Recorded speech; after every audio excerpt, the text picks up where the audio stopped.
how's everybody doing? It's Paul from Magpie 24/7, back again the day before another big game at home at St James's Park. I'm ready for the 240-mile round trip as Newcastle go on and take on Patrick Vieira's Crystal Palace, and two teams which goes to prove the old adage that if you get two passionate and motivated managers, head coaches, whatever you want to call them, in leading a football club, change can happen, better times can come around. And you know, Crystal Palace, Newcastle, neck and neck in the league, and who would have thought that, only a few months ago, not too many moons ago, when we were under Steve Bruce and we couldn't hit the side of a bastard barn, we couldn't defend at all, and we looked absolutely, as sure as the Titanic was to bastard sink, we were sure to be heading towards the championship. But now we're just within touching distance, as I said before, of that magic 40-point total. Look, I already think the Premier League safety has been secured already, to be honest. But until it's mathematically done, I suppose, Eddie Howe will continue with the rhetoric of, look, it's an important game, an important 3 points. I can't see many changes being made. I don't see Ryan Fraser potentially being back. We'll see what the press conference says about that one, but I can't see him risking him. I think it's far more realistic to see Fraser back maybe at the weekend against Norwich. Another, on paper, very winnable game, you'd have to say, down at Carrow Road coming up. But yeah, focus is obviously on tonight. I can't imagine any changes. Miggy worked his socks off. He did tire though in the second half. The first half performance was decent. The second half, we showed a different side to the game. It was all about mentality, approach, desire, staying in the game and waiting for just that opportunity to drop. And fucking hell, boy, did it! Boy, fucking did it! Deep into stoppage time, Willock with a fantastic run down the left-hand side, playing in a very unfamiliar position there, but one he can definitely do. Clips the ball in, and like an absolute fucking steam train, Alan Shearer-esque, a person who's never scored a header before, he said after the game. He's talking about being a legend. He is a bloody legend already. Bruno scores his second goal of the game, smashes it past the cocky, stranded Danish goalkeeper Schmeichel in goal, and Newcastle get the points, and the confidence wise to be taken now into this game against Crystal Palace just notches up that little bit more. You can talk about 6 undefeated at home in the league in 2022, but look, it's the performances. Eddie Howe is getting performances. I've seen lots of salty people come on recently and say, well, it's because you spent 100 million, like Leeds didn't, like Aston Villa didn't. But we'll park that to one side. Lots of salty people. But what nobody's talking about is the performance that he's getting some great performances from the new lads that are coming in. No more so than Bruno, but. You look at the players who are already here: Joe Linton, Fabian Schär, Emil Kraft. The performances and the levels that he's getting from those sorts of players who are already here. Bruce had them at his disposal, but just couldn't get a tune from them, didn't want them in the team. Schär was just literally cast to one side. Emil Kraft used very, very sparingly, and so on and so forth. Big Joe was an absolute big fucking joke at one point, constantly playing him out of position, not using him to his strengths, using him as a bit of a scapegoat, probably to deflect shit from himself, to be honest. Typical fucking Bruce. And if you saw last night, again, same fucking excuses, he's still coming out with the same tired old shit. But credit, whilst I'm on about that, Jack Colback and unleashing his inner Papa Cisse. An absolute thunder cunt from the wing last night. Bruce must have been sick as a bastard dog, but getting back onto the here and now and the present. Look, the form table suggests we're one of the informed sides of this year. Not month, not whatever. One of the informed sides of this year. What a turnaround. And it's down to the manager, it's down to the coaches. Yes, the recruitment in the January window has helped, but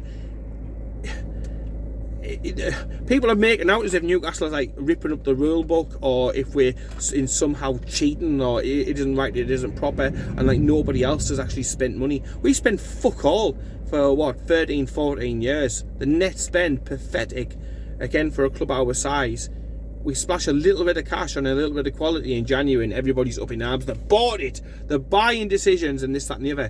What happened against Leicester wasn't a bought decision. It was a fantastic run down the wing from Joe Willock, and it was Bruno bursting a fucking blood vessel, bursting a gut, because if you see him when the ball's played off on the initial one, he's nowhere to be seen.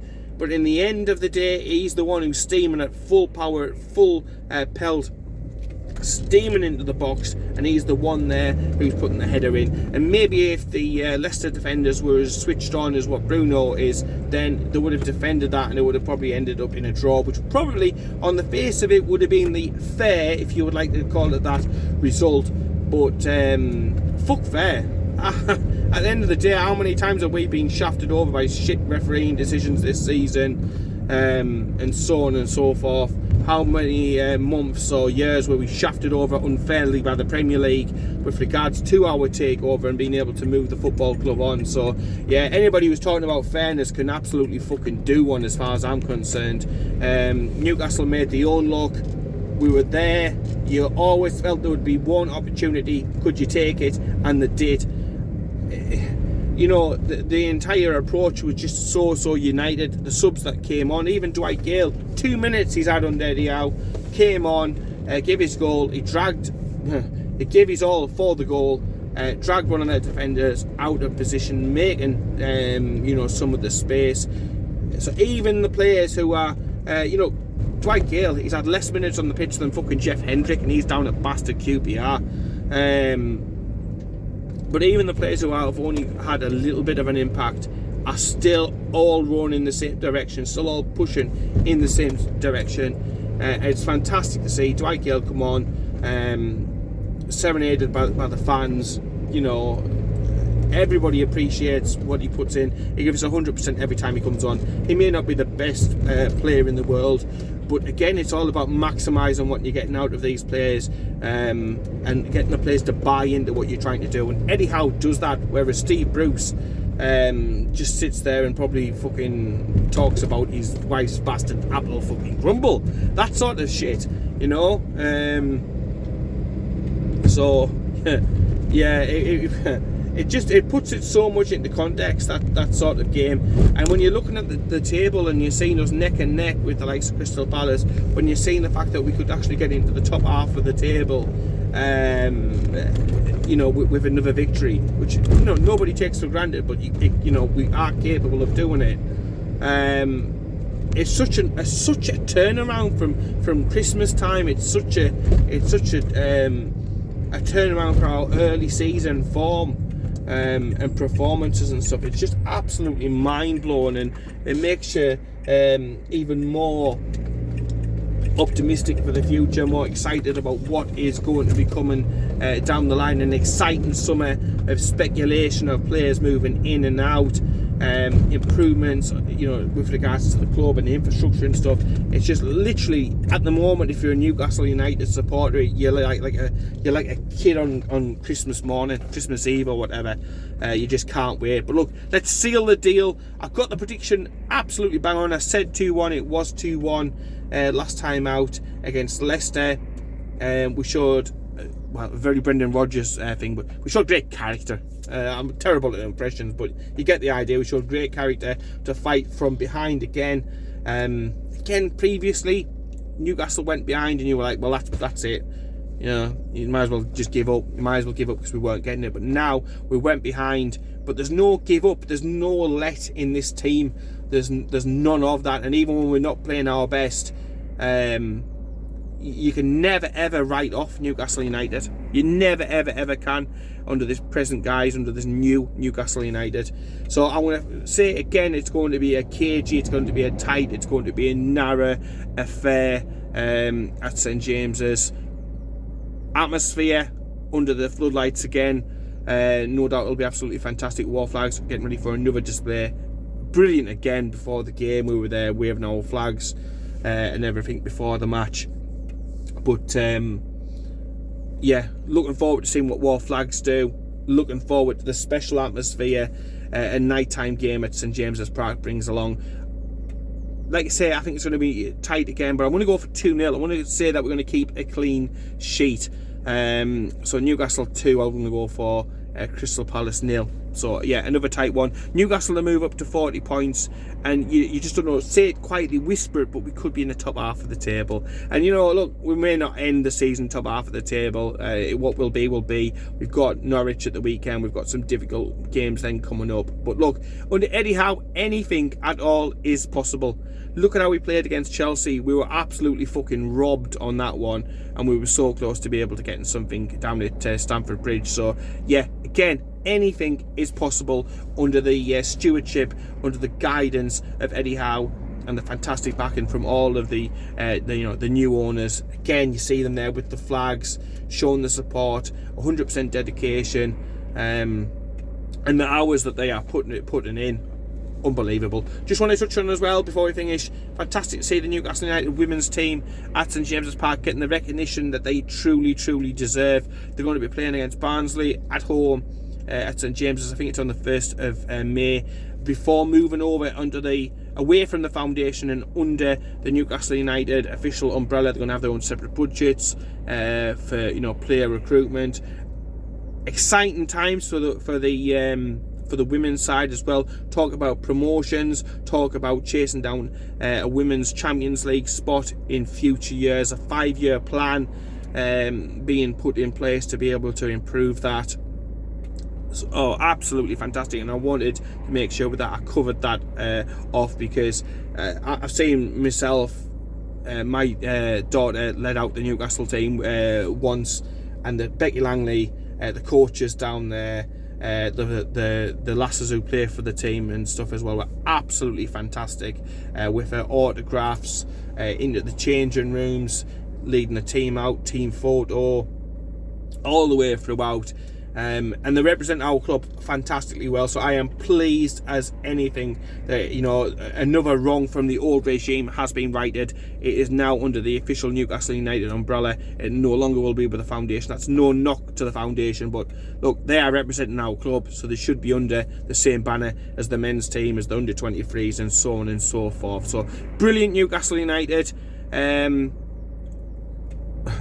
It's just you're so not used to like everything being so positive and everything being so rosy in the garden, being a Newcastle supporter. There's always like an if, a what, a but there's none of that at the moment. It's absolutely fantastic. I can't wait to get back up. Like I say, entertainment wise, certainly the second half, it was a little bit of neck ache looking down at the far end, but for that last moment at the end, that is why you go to matches.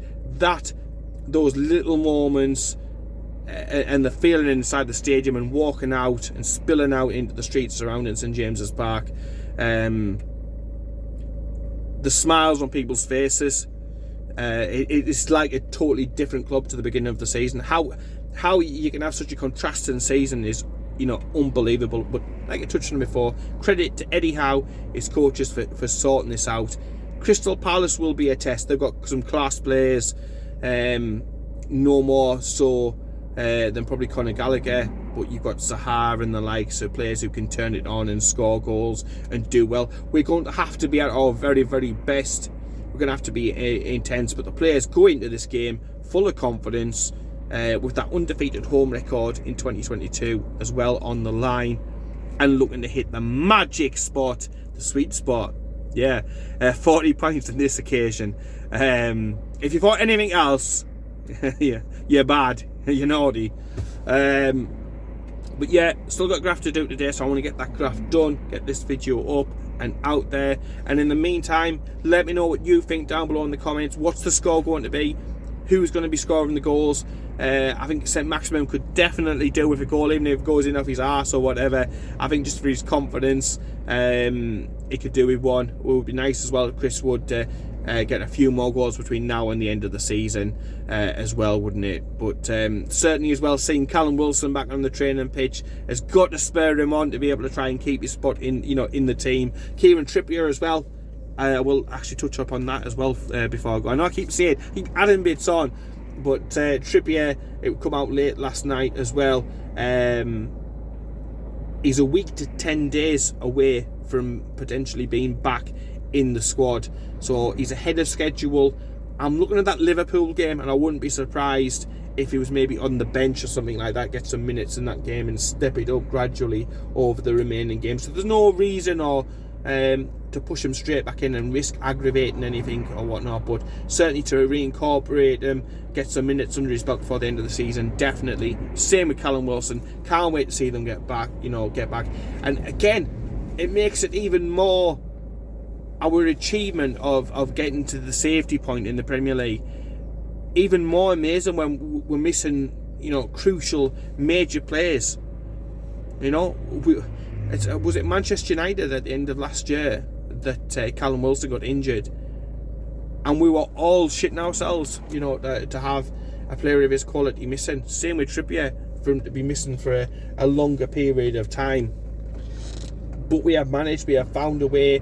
We've used the squad, and we've used that unity to the absolute utmost, and it really just shows you that united together as one, we are stronger and we are better. It comes back to that banner always, where there is unity, that banner, that one, and it's a very, very true saying. So confident, I'm going to be positive, going to go for a nice 2-0 prediction for this game. Newcastle will bring up the 40 points and to send everybody home again with massive smiles on our faces. So let me know what you think it's going to be down below.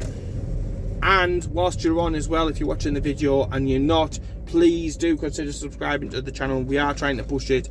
We do have plans moving into next season to push it even more. It would be great if it got up to the levels of what the Facebook and the Twitter page is doing, but we're also now on Instagram as well. That's doing really, really well, and TikTok, which is surprising me how well that's going. It was a little bit of an experiment, and we'll try it out, and and it's gone way better than we could have ever imagined. So if you're on TikTok as well, drop us a like, drop us a follow. We do appreciate it ever so much. So in the meantime, take care, keep it tuned, keep on winning, fingers crossed, and I'll speak to you later.